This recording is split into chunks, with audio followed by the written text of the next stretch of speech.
हिंदी गद्य का चौथा लेसन पढ़ाने जा रहे हैं। चौथा लेसन है मतलब महादेवी वर्मा हैं और महादेवी वर्मा जो है गिल्लू लिखी हैं। मतलब चौथे लेसन में महादेवी वर्मा भी है, गिल्लू भी है। तो देखिए महादेवी वर्मा को कुछ लोग आधुनिक मीरा भी कहते हैं और इनको पीड़ा की गायिका भी कहा जाता है, क्योंकि इनका जीवन जो है वेदनाओं से भरा हुआ था। वैसे तो मतलब एक अच्छी प्रधानाध्यापिका थी, लेकिन फिर भी ये वीरा वेदना की ज़्यादा वर्णन की हैं। तो देखिए इनके जीवन परिचय में क्या है। महादेवी वर्मा पीड़ा की गायिका के रूप में सुप्रसिद्ध छायावादी कवयित्री होने के साथ साथ एक उत्कृष्ट गद्य लेखिका भी थी। महादेवी वर्मा जो है गद्य लेखिका भी हैं और काव्य लेखिका भी है, मतलब एक कवित्री भी है, एक लेखिका भी है। गुलाब राय जैसी शिरस्तरीय गद्यकार ने लिखा है कि मैं गद्य में महादेवी का लोहा मानता हूँ। महादेवी वर्मा का जन्म फर्रुखाबाद के एक संपन्न कायस्थ परिवार में सन 1907 ईस्वी में हुआ था। इंदौर में प्रारंभिक शिक्षा प्राप्त करने के बाद इन्होंने क्रास्थवेट गर्ल्स कॉलेज इलाहाबाद में शिक्षा प्राप्त की। इनका विवाह 11 वर्ष की अल्पायु में ही हो गया था, मतलब इनका बाल विवाह हुआ था। ससुर जी के विरोध के कारण इनकी शिक्षा में व्यवधान आया। कहने मतलब जब शादी हो गई, ये कुछ दिन के बाद अपने ससुराल गई तो ससुर जी इनकी शिक्षा में व्यवधान डालने लगे, रुकावट डालने लगे। मतलब इनका पढ़ना जो है इनके ससुर को पसंद नहीं था। परंतु उनके निधन के पश्चात उन्होंने पुनः अध्ययन प्रारंभ किया। अब देखिए जब उनके ससुर मर गए तब इसके बाद उन्होंने अपनी शिक्षा फिर से शुरू कर ली और प्रयाग विश्वविद्यालय से संस्कृत विषय में एमए की परीक्षा प्रथम श्रेणी में उत्तीर्ण की। देखिए मतलब जब ससुर मर गए तो उसके बाद ये पढ़ाई जारी की और मतलब फर्स्ट डिवीजन के नंबर से एमए पास की। वे 1965 ईस्वी तक प्रयाग महिला विद्यापीठ के प्रधानाचार्य के रूप में कार्यरत रही। इन्हें उत्तर प्रदेश विधान परिषद की सदस्य भी मनोनीत किया गया। इनका देहावसान 11 सितंबर 1987 ईस्वी में प्रयाग में हुआ है। देखिए ये जो है ना मतलब एक अच्छे प्रधानाचार्य भी थी और उसके बाद विधान परिषद की सदस्य भी थी। अब देखिए साहित्यिक परिचय। महादेवी वर्मा के गद्य का प्रारंभिक रूप इनकी काव्य कृतियों की भूमिकाओं में देखने को मिलता है। ये मुख्यतः कवित्री ही थी, फिर भी गद्य के क्षेत्र में उत्कृष्ट कोटि के संस्मरण, रेखाचित्र, निबंध और आलोचनाएं लिखी। रहस्यवाद एवं प्राकृतवाद पर आधारित इनका छायावादी साहित्य हिंदी साहित्य की अमूल्य विरासत के रूप में स्वीकार किया जाता है। वीरा की गायिका के रूप में महादेवी जी को आधुनिक मीरा कहा जाता है। महादेवी जी के कुशल संपादन के परिणाम स्वरूप ही चांद पत्रिका नारी जगत की सर्वश्रेष्ठ पत्रिका बन सकी। चांद पत्रिका का संपादन मीराबाई जी की है। इन्होंने साहित्य के प्रचार प्रसार हेतु साहित्यकार संसद नामक संस्था की स्थापना भी की। इन्हें नीरजा काव्य रचना पर शेक्सपियर पुरस्कार मिला। मतलब नीरजा इनकी काव्य रचना है, उस पर शेक्सपियर पुरस्कार मिला। यामा कविता संग्रह पर मंगला प्रसाद पारितोषिक मिला। यामा भी इनकी रचना है, उस पर इनको मंगला प्रसाद पारितोषिक मिला। कुमायूं विश्वविद्यालय ने इन्हें डी.लिट की मानद उपाधि से विभूषित किया। भारत सरकार से पद्म विभूषण भी इन्हें प्राप्त हुआ, लेकिन हिंदी के प्रचार प्रसार के प्रति सरकार की उपेक्षापूर्ण नीति से व्यथित होकर महादेवी जी ने इस अलंकरण को वापस कर दिया। ज्ञानपीठ पुरस्कार इन्हें 1983 ईस्वी में दिया गया था। इनको जो है ज्ञानपीठ पुरस्कार भी मिला था। कृतियाँ महादेवी वर्मा की प्रमुख कृतियाँ अग्रलिखित हैं। देखिए निबंध संग्रह, क्षणता, श्रृंखला की कड़ियाँ, अबला और सबला, साहित्यकार की आस्था आदि। इस निबंध संग्रहों में इनके साहित्यिक तथा विचारात्मक निबंध संग्रहित हैं। संस्मरण और रेखाचित्र, स्मृति की रेखाएं, अतीत के चलचित्र, पथ के साथी, मेरा परिवार आदि। इनमें इनके ममतामय हृदय के दर्शन होते हैं। मतलब ये जो संस्मरण और रेखाचित्र हैं तो ये सब इसमें जो मतलब कहानियाँ हैं, जो संस्मरण हैं, इसमें इनके ममतामय हृदय के दर्शन होते हैं कि इनके हृदय में कितना ममता है। इनमें गद्य चित्रात्मक, कवित्वपूर्ण एवं भावात्मक है। संपादन चांद पत्रिका और आधुनिक कवि नामक संग्रह का विद्वता के साथ साथ संपादन कार्य भी किया। आलोचना। हिंदी काव्य विवेचनात्मक गद्य तथा यामा, दीपशिखा की भूमिकाएं। काव्य रचनाएं निहार, नीरजा, रश्मि, सांदगी, दीपशिखा एवं यामा, ये सब इनकी काव्य रचनाएं हैं। इन काव्य कृतियों में महादेवी जी की अंतर्वेदना और रहस्यमयी वृत्तियों की अभिव्यक्ति हुई है। आगे देखिए भाषा शैली। महादेवी जी की काव्य भाषा अत्यंत उत्कृष्ट, समर्थ एवं सशक्त है। संस्कृत निष्ठता इनकी भाषा की प्रमुख विशेषता। संस्कृत निष्ठता जो है इनकी भाषा की मुख्य विशेषता है। इनकी रचनाओं में उर्दू और अंग्रेजी के प्रचलित शब्दों का प्रयोग भी हुआ है। मुहावरों और लोक उक्तियों का प्रयोग भी इनकी रचनाओं में प्रयोग हुआ है। लोक उक्तियों और मुहावरों का भी प्रयोग अपनी रचनाओं में की हैं, जिससे इनकी भाषा में लोक जीवन की जीवन तत्ता का समावेश हो गया है। लक्षण एवं व्यंजना की प्रधानता इनकी भाषा की महत्वपूर्ण विशेषता है। इस प्रकार महादेवी जी की भाषा शुद्ध साहित्यिक भाषा है। इनकी रचनाओं में चित्रोपम वर्णनात्मक शैली, मतलब कि ऐसी शैली है कि जिसको आप पढ़ेंगे तो ये लगेगा कि हमारे सामने उसका चित्र प्रस्तुत हो रहा है। विवेचनात्मक शैली, भावात्मक शैली, व्यंग्यात्मक शैली, अलंकारिक शैली, सूक्ति शैली, उद्धरण शैली आदि दृष्टव्य होते हैं, मतलब देखने को मिलते हैं। गिल्लू रेखा चित्र। गिल्लू एक क्या है? रेखा चित्र है। मेरा परिवार नामक पुस्तक से लिया गया है। मेरा परिवार नामक पुस्तक से गिल्लू रेखा चित्र लिया गया है। इसमें इन्होंने एक कोमल प्राण सुंदर जीव गिलहरी की प्राकृत का मानवीय संवेदना तथा ममता के आधार पर चित्रण किया है। इस प्रस्तुति में आत्मीयता, ममता तथा स्नेहिल भावों का समन्वय किया है। मतलब गिल्लू जो है एक गिलहरी का बच्चा है, वो उसको घायल अवस्था में पाती हैं, फिर उसकी सेवा करती हैं और उसमें जो है अपनी आत्मीयता, ममता, इनके स्नेहिल भावों का जो है इसमें समन्वय मिलता है। तो आप लोग इसको जो है इनका जीवन परिचय, साहित्यिक परिचय, रचनाएं, भाषा शैली, मतलब जो गिलहरी का नाम है और महादेवी वर्मा जो है एक घायल गिलहरी के बच्चे को पाई थी, उसका सेवा की और उसी को जो है बड़े प्रेम से, बड़े प्यार से उसका नाम गिल्लू रखी है। तो देखिए गिल्लू कहानी क्या है। सोन जूही में आज एक पीली कली लगी है, उसे देखकर अनायास ही उस छोटे जीव का स्मरण हो आया है जो इस लता की सघन हरितमा में छिपकर बैठता था और फिर मेरे निकट पहुंचते ही कंधे पर कूदकर मुझे चौंका देता था। तब मुझे कली की खोज रहती थी, पर आज उस लघु प्राणी की खोज है। बेटा इसमें ये चीज़ दिया गया है, गिल्लू जब मर जाता है तो गिल्लू की समाधि जो है सोन जूही ये फूल के नीचे दी जाती है। तो सोन जूही में एक पीली कली लगी है। पीली कली को देख करके महादेवी वर्मा को उस छोटे से जीव गिल्लू यानी गिलहरी की याद आ जाती है। आगे देखिए। परंतु वह तो अब तक इस सोन जूही की जड़ में मिट्टी होकर मिल गया होगा। कौन जाने स्वर्ण कली के बहाने वही मुझे चौंकाने ऊपर आ गया हो। मतलब जो सोन जूही में कली लगी है उसी कली को देख करके महादेवी वर्मा मतलब ये अब खुद को महसूस करती हैं कि वही इस कली के बहाने आया है।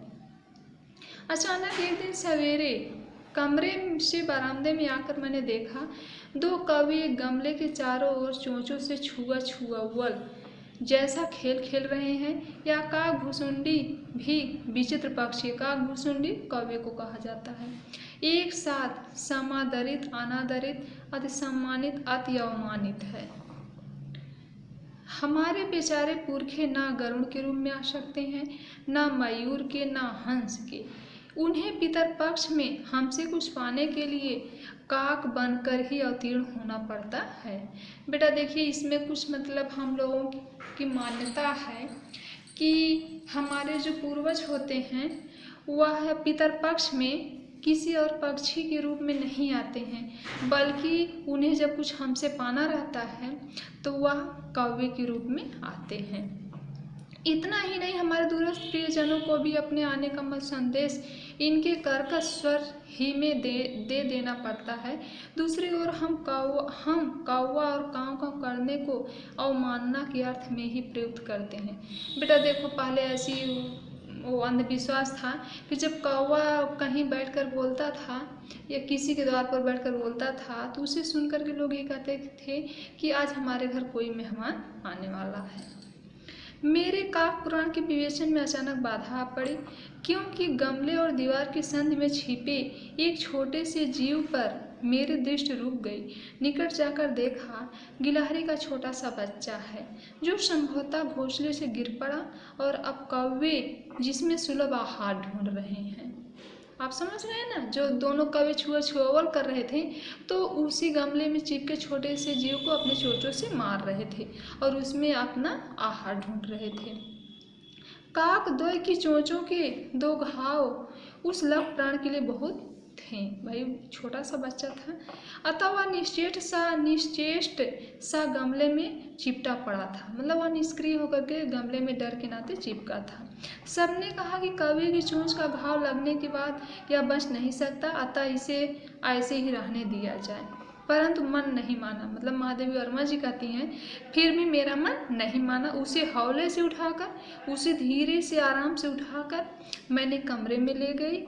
फिर रुई से रक्त पोंछकर घाव पर पेंसिलिन का मरहम लगाया। मतलब उसका प्राथमिक उपचार करना शुरू कर दी। रुई की पतली बत्ती दूध में भिगोकर जैसे तैसे उसके नन्हे से मुंह में लगाई, पर मुंह खुल ना सका और दूध की बूंदें दोनों ओर लुढ़क गई। कई घंटे के उपचार के उपरांत उसके मुंह में एक बूंद पानी टपकाया जा सका। तीसरे दिन वह इतना अच्छा और अस्वस्थ हो गया कि मेरी उंगली अपने 2 नन्हे पंजों से पकड़कर नीले कांच की मोतियों जैसी आंखों से इधर उधर देखने लगा। 3-4 मास में उसके स्निग्ध रोएं, मतलब मुलायम रोएं, झब्बेदार पूंछ और चंचल चमकीली आंखें सबको विस्मित करने लगी। बेटा आप लोग जो हैं गिलहरी को एक बार फिर से देख लीजिएगा। गिलहरी की आंखें कितनी चंचल होती हैं, उनकी पूंछें कैसी झब्बेदार होती हैं और उनके जो है पीठ पर कैसे मतलब रेखाएं बनी रहती हैं।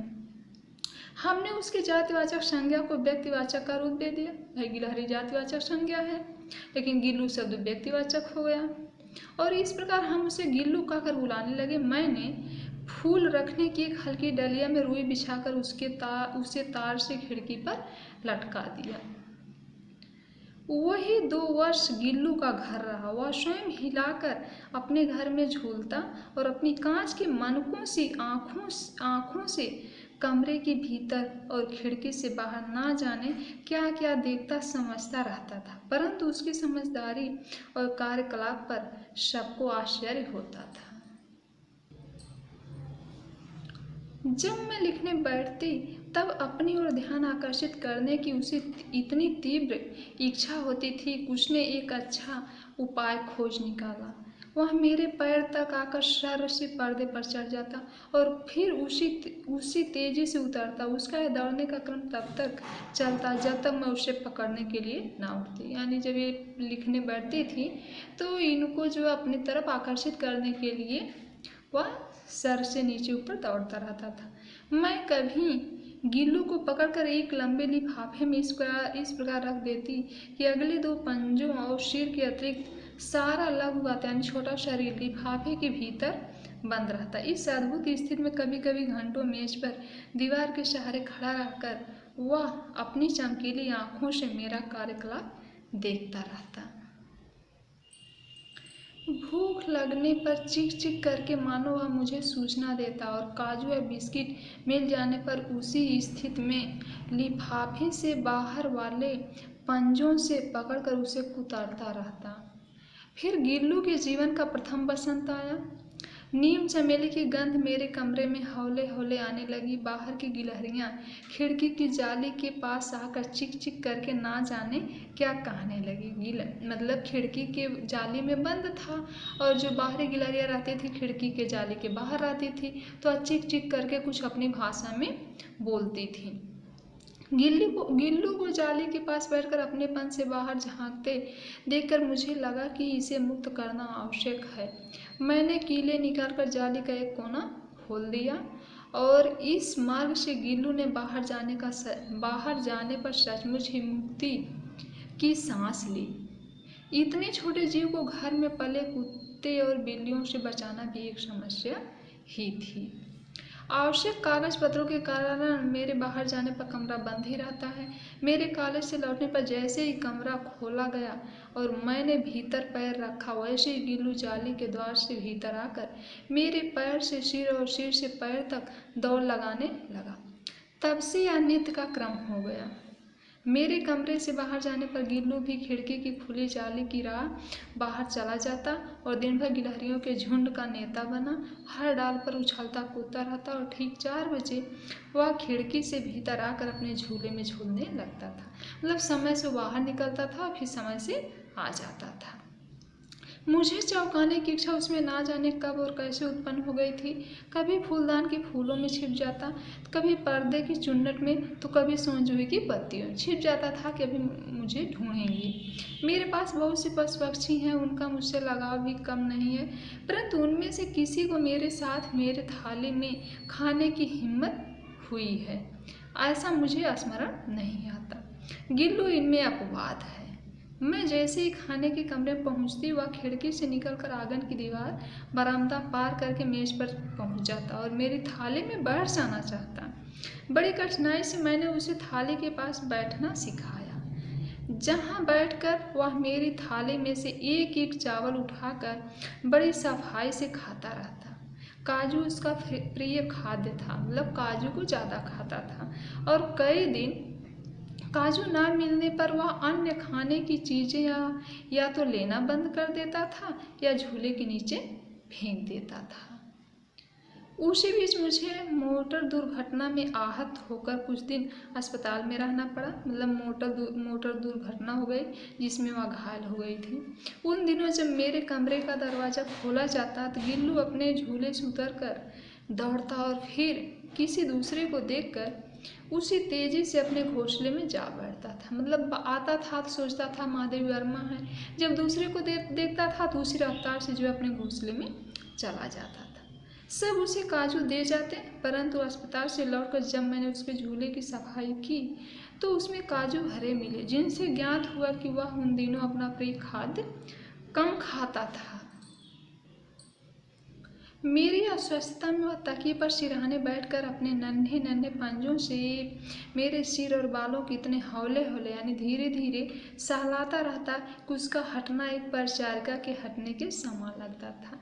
यानी वो गिल्लू जो है लेखिका की सेवा भी करता था। गर्मियों में जब मैं दोपहर में काम करती रहती तो गिल्लू ना बाहर जाता ना अपने झूले में बैठता। उसने मेरे निकट रहने के साथ गर्मी से बचने का एक सर्वथा नया उपाय खोज निकाला था। वह मेरे पास रखी सुराही पर लेट जाता और इस प्रकार समीप भी रहता और ठंडक में भी रहता। बड़ा चालाक था गिल्लू। गिलहरियों के जीवन केवल 2 वर्ष से अधिक नहीं होती, अतः गिल्लू की जीवन यात्रा का अंत आ ही गया। दिन भर उसने ना कुछ खाया ना बाहर गया। रात में अंत की यातना में भी वह अपने झूले से उतरकर मेरे बिस्तर पर आया और ठंडे पंजों से मेरी वही उंगली पकड़कर हाथ से चिपक गया जिसे उसने अपने बचपन की मरासन स्थिति में पकड़ा था। मतलब उसी उंगली को पकड़कर चिपका जिस उंगली को मरासन स्थिति में पकड़ा था। पंजे इतने ठंडे हो रहे थे कि मैंने जाकर हीटर चलाया, उसे उष्णता देने का प्रयत्न किया, परंतु प्रभात की प्रथम किरण के स्पर्श के साथ ही वह किसी और जीवन में जागने के लिए सो गया। मतलब जैसे सूर्य उदय हुआ वैसे ही वह मर गया।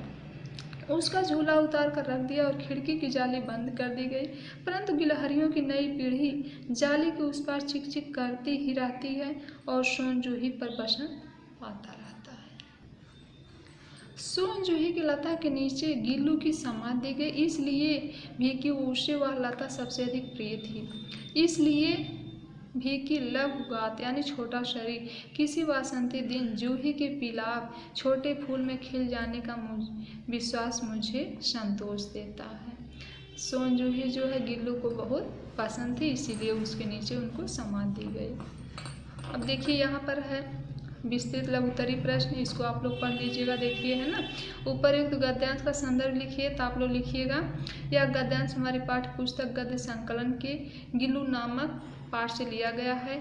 इसकी लेखिका महादेवी वर्मा है। रेखांकित अंशों की व्याख्या, इसकी व्याख्या आपको करना है। सोनजूही में आज एक पीली कली लगी है, यानी सोनजूही के फूल में एक पीली कली दिखाई दे रही है, जिसे देख करके बिना प्रयास के ही उस छोटे जीव यानी गिल्लू का मुझे याद आ गया है, और जो कि इस लता की घनी हरियाली में छिपकर बैठता था और मेरे निकट मेरे कंधे पर आ करके कूद कर मुझे चौंका देता था। कौन सा वो जीव? वही गिलहरी, गिल्लू। तब मुझे कली की खोज रहती है, यानी तब मुझे उसी कली की खोज रहती थी, उस कली की खोज रहती थी कि जो कली के रूप में लग प्राणी की उसके नीचे समाध दी गई है। तो देखिए, गिल्लू को समाध कहाँ दी गई थी? गिल्लू को समाध सोनजूही के नीचे दी गई थी। तो ऐसे ही आप लोग जो ढूंढ करके ये सबको कर लीजिएगा, और जीवन पर से भी आप लोग लिखते रहिएगा और उसको याद करते रहिएगा। और जो भी इधर का क्वेश्चन है आप लोगों को आता होगा।